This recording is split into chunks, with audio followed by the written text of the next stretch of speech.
Kisruh di Partai Persatuan Pembangunan semakin memanas pasca pemecatan Surya Dharma Ali dari jabatan Ketua Umum dalam rapat harian. Namun, Ketua Umum Partai Persatuan Pembangunan Surya Dharma Ali menegaskan pemberhentian dirinya tidak sah karena keputusan itu tidak melalui muktamar P3, melainkan hanya melalui rapat harian. Karena itu, SDA pun memecat balik 3 kader yang telah memberhentikannya, yakni Wakil Ketua P3 Emron Pangkapi dan Suharso Manoarfa, serta Sekjen P3 Romah Hurmuzi. Ketiganya dikeluarkan dari kepengurusan di DPP P3 sekaligus keanggotaannya. Dalam surat keputusan, pemberhentian pengurus harian ketiga petinggi P3 itu dinilai telah melakukan pelanggaran berat, yakni tidak mentaati ADART, tidak menjunjung tinggi kehormatan dan nama baik P3. Sebelumnya, Sekjen P3 Romah Hurmuzi membacakan surat keputusan rapat tertutup Dewan Pengurus Harian DPP P3 pada Rabu dini hari lalu, yang berisi pemberhentian Surya Dharma Ali dari jabatan Ketua Umum P3. Keputusan tersebut diambil karena Surya Dharma Ali dianggap telah melanggar anggaran rumah tangga partai.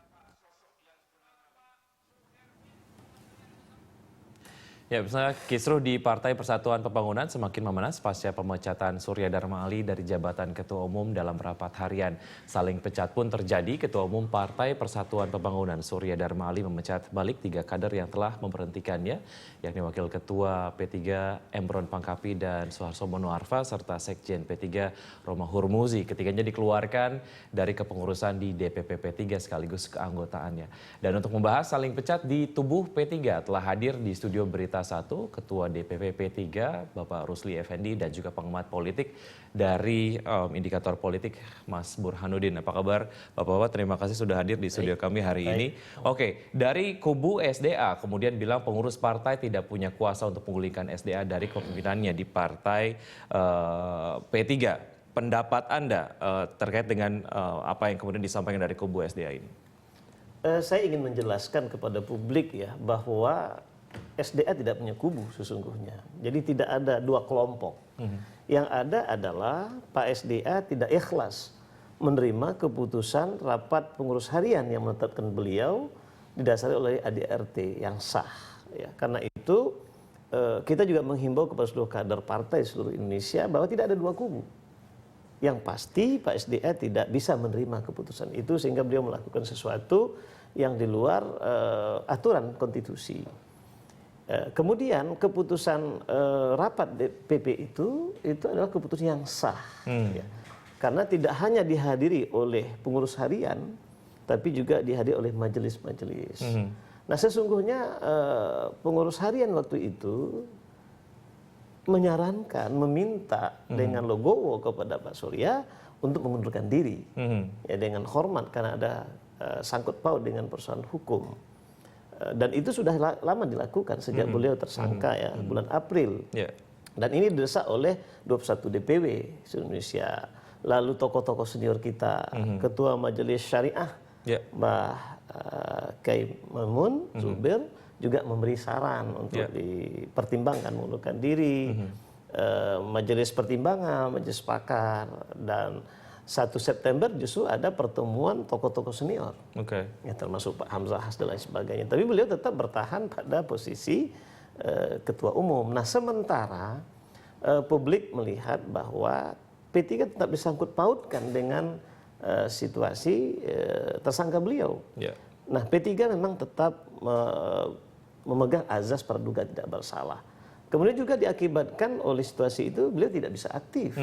Selama 4 bulan itu tidak bisa melakukan aktivitas partai. Rapat pengurus harian, tetapi tiba-tiba beliau mengambil keputusan sendiri sepihak. Misalnya menetapkan Saudara Dimyati menjadi wakil ketua MPS. Harusnya itu melalui rapat pengurus harian. Jadi tidak hanya persangkut hukum yang mengibatkan nama baik partai sesuai ADE itu terjejaskan, terkait, tersandra. Tapi juga beliau tidak bisa aktif. Dan lalu mengambil keputusan di luar konstitusi partai. Nah itulah sebabnya kita memberhentikan beliau. Nah dan ini sudah final. Dan kita sudah menetapkan Bapak Emron Pangkapi sebagai ketua umum. Dan tadi malam kita gelar Rapimnas. Ya. Jadi dihadiri oleh 29 DPW seluruh Indonesia, kemudian dihadiri oleh pimpinan majelis, Ya. dihadiri oleh 35 pengurus harian yang sangat legitimit ya untuk memutuskan lalu mempertegas keputusan pengurus harian. Baik, saya ke Pak Burhan terlebih dahulu. Kalau kita lihat sebetulnya kedua, walaupun memang Anda tadi menyebutkan bahwa tidak ada kubu, istilah kubu untuk SDA gitu ya. Ada hal yang kemudian ini dua-duanya sama-sama kekeh bahwa saya memiliki legitimasi hukum, yang satu bahwa kemudian tidak sah apabila memecat saya karena tidak melalui muktamar. Anda melihat ini seperti apa, Mas Burhan? Begini ya, kalau kita lihat karakteristik dari P3, ini partai yang tidak memiliki figur yang luar biasa kuat, atau kita sebut dengan istilah veto player, nggak ada. Ini berbeda misalnya dengan Partai Demokrasi Indonesia Perjuangan yang punya Megawati, atau Demokrat yang punya SBY, yang kadang-kadang veto player ini juga merusak manajemen kepartean karena beyond konstitusi partai. Nah, di saat partai tidak memiliki veto player, maka acuan utamanya terutama dalam konteks penyelesaian konflik adalah ADRT. Itu harus dipegang. Jadi ADRT sebagai konstitusi. Semua harus dikembalikan ke ADRT. Semuanya harus gitu melihat pada ADRT. Oke. Nah, pertanyaannya adalah bagaimana ADRT mengatur persoalan ini. Nah, kalau kita lihat dua argumen yang dikemukakan oleh baik Bang Rusli ya dan kawan-kawan, ada Romah Rumuzi, ada Emron Pangkapi, maupun kubu sebelah sana Dimyati maupun Pak SDA, itu masing-masing merujuk pada ADRT. Ada yang merujuk misalnya seorang Dimyati, kemarin kita dialog di sebuah media televisi mengatakan nggak ada pemecatan ketua umum oleh pengurus harian karena ketua umum adalah mandataris muktamar. Tetapi argumen dari kubu Bang Rusli kemudian Pak Emron itu juga kuat mendasarkan diri dari salah satu pasal yang menunjukkan bahwa ketua umum itu tidak selamanya harus dipecat melalui muktamar. Nah, disinilah ruang perbedaan pendapat. Yang seharusnya, ini saya melihatnya dari perspektif orang luar, partai itu kan institusi publik. Partai itu kan harus mendengar apa pendapat masyarakat. Ketua umum partai itu bukan hanya ketua umum partai politik. Dia harus mendengar apa kata publik. Karena itu legitimasi formalnya bukan hanya legitimasi hukum, tapi juga legitimasi politik. Artinya apa? Kalau seorang ketua umum dia sudah menjadi tersangka, KPK lagi ya, itu legitimasi moralnya sebenarnya sudah runtuh. Meskipun secara formal belum ingkrah, tapi secara politik sudah runtuh itu.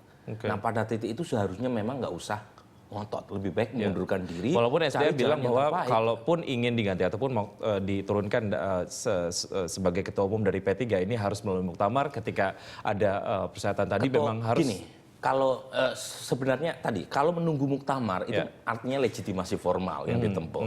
Jadi yang dilihat adalah pendekatan hukum legalistik.